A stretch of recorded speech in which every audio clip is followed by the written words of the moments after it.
তো বন্ধুরা, তোমরা সবাই কেমন আছো? আশা করি বন্ধুরা তোমরা সবাই ভালো আছো।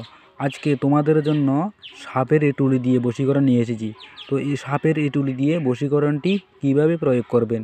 তো বন্ধুরা, এই সাপের এঁটুলি দিয়ে বশীকরণটি করতে হলে তোমাদেরকে কি কি করতে হবে। তো বন্ধুরা, যে কোনো বিষধর সাপের এঁটুলি সংগ্রহ করতে হবে তোমাদেরকে। তো যে কোনো মতে সাপের এঁটুলি সংগ্রহ করতে হবে। সাপের এঁটুলি তোমরা আশা করি বুঝে গেছো সাপের এঁটুলি কী বলতে চাইছি আমি। সাপের এঁটুলি নিয়ে এসে সেই এঁটুলি সংগ্রহ করে রেখে দিবেন। তো যখনই সেই এঁটুলি প্রয়োগ করবেন তখন সেই এঁটুলিটি কীভাবে প্রয়োগ করবেন।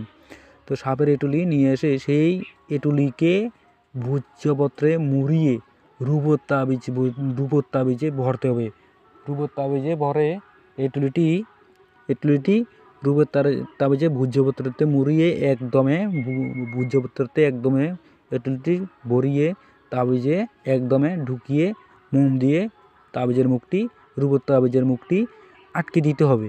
আটকে দিয়ে নিজের হাতের বাহুতে বেঁধে যার সাথে কথা বলবে সে সঙ্গে সঙ্গে বশীভূত হয়ে যাবে। আর এই সাপের এঁটুলিটি যেখান থেকে নিয়েছেন সেইখানে নিজের সেইখানে চুলকাতে হবে। চুলকিয়ে কথা বলবে, সে সঙ্গে সঙ্গে বশীভূত হয়ে যাবে।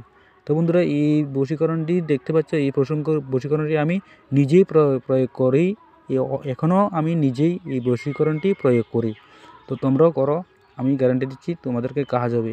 যে জায়গাটি সাপের এঁটুলি নিয়েছেন সেই জায়গাটি নিজের জায়গায় চুলকাতে হবে।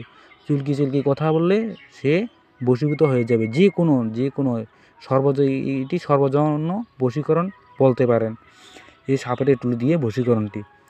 তো ভিডিওটি যদি কোনো অংশ বুঝতে না পারো কমেন্ট করো, আমি তোমাদেরকে কমেন্টে বুঝিয়ে দেবো।